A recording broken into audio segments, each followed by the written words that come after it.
మీ అందరికీ అడవి చెంచుల రోసయ్య నమస్కారం. ఈరోజు మనం ప్రతి ఇంట్లో వాడే కందిపప్పు గురించి తెలుసుకుందాం. చూడండి, ఇది కందిపప్పు.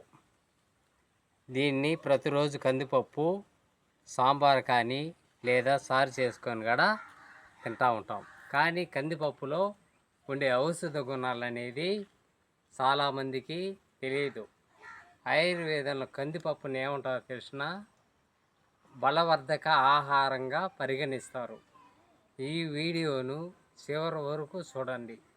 మీ ఆరోగ్యానికి ఎంత ఉపయోగపడే సమాచారం అనేది తెలుస్తుంది. కందిపప్పు అనేది పప్పు ధాన్యాలలో ముఖ్యమైనది.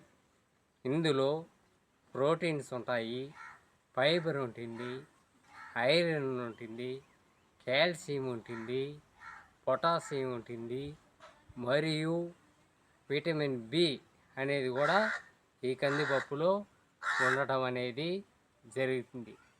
గ్రామీణ ప్రాంతాలలో ఇది ప్రధాన ఆహారం. రైతులకు మంచి ఆదాయాన్ని ఇస్తుంది ఈ కందిపప్పు అనేది. శాకాహారులకు ప్రోటీన్లు ఇస్తుంది ఈ కందిపప్పు అనేది. కందిపప్పు వాతాన్ని సమతుల్యం అనేది చేస్తుంది. మనకు శారీరక బలాన్ని పెంచుతుంది ఈ కందిపప్పు. జీర్ణ శక్తిని మెరుగుపరుస్తుంది. మనం తీసుకునే ఆహారం బాగా జీర్ణం కావడం అనేది జరుగుతుంది. మన కండరాలకి మంచి బలాన్ని గడిస్తుంది ఈ కందిపప్పు. మనకి అలసటని అనేది తగ్గిస్తుంది ఈ కందిపప్పు. పిల్లల ఎదుగుదలకు మంచి ఆహార ధాన్యం ఈ కందిపప్పు అనేది. అంతేకాదు, పిల్లలకే కాదు, వృద్ధులు అంటే మీకు తెలుసు కదా, ముసలి వాళ్ళకి కూడా శక్తిని ఇస్తుంది ఈ కందిపప్పు అనేది.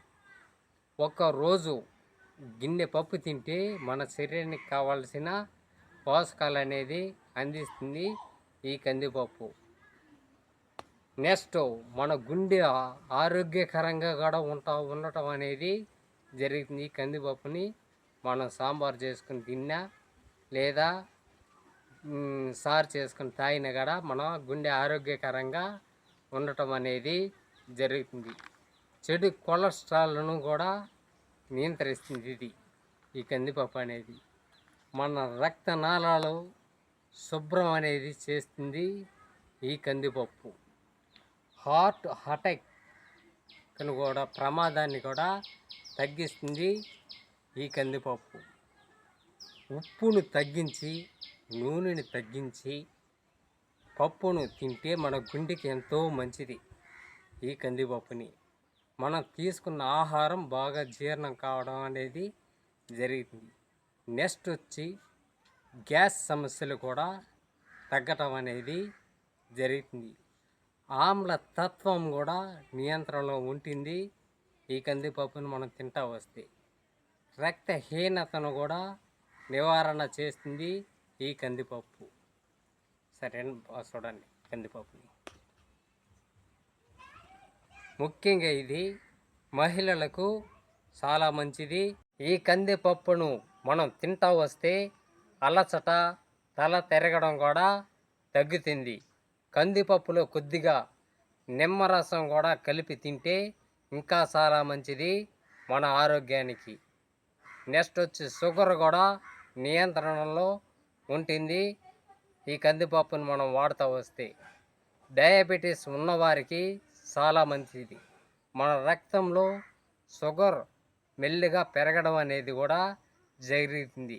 ఈ కందిపప్పును మనం వాడుతూ వస్తే ఆకలి కూడా నియంత్రణలో ఉంటుంది. మన శరీరంలోని ఎముకలు బలంగా ఉంటాయి. ఎముకలు కొంతమందికి ఇరిగిపోతూ ఉంటాయి. అడిమిటి వల్ల కూడా ఎముకలు బాగా స్ట్రాంగ్గా ఉంటాయి. ఎక్కడ పన్నే కూడా తొలగతాయి కానీ ఎరగు ఈ కందిపప్పుని తింటా వస్తే. డయాబెటీస్ ఉన్నవారికి చాలా మంచిది ఈ కందిపప్పు.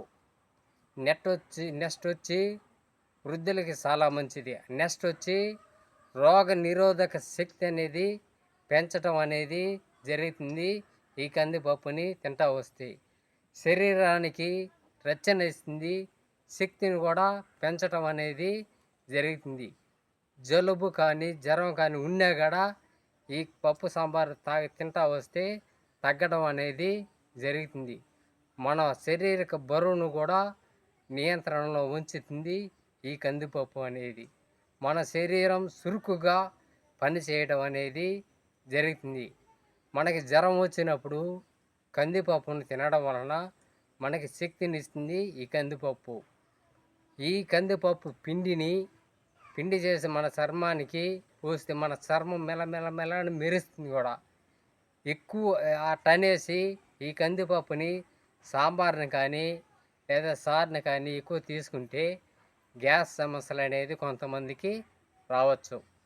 కిడ్నీ సమస్యలు ఉండేవాళ్ళు ఒక వైద్యుని సలహా తీసుకొని వాడండి. రాత్రిపూట మాత్రం కందిపప్పుని ఎక్కువగా వాడకూడదు. కందిపప్పు మన ఆరోగ్యానికి దేవుడిచ్చిన ఒక వరం లాంటిది ఈ కందిపప్పు. రోజు మనం సరైన మోతాదులో తీసుకుంటే మనం ఎన్నో వ్యాధుల నుంచి రక్షణ పొందటం అనేది జరుగుతుంది. మీకు ఈ వీడియో నచ్చితే లైక్ చేయండి, షేర్ చేయండి మరియు సబ్స్క్రైబ్ కూడా చేయండి.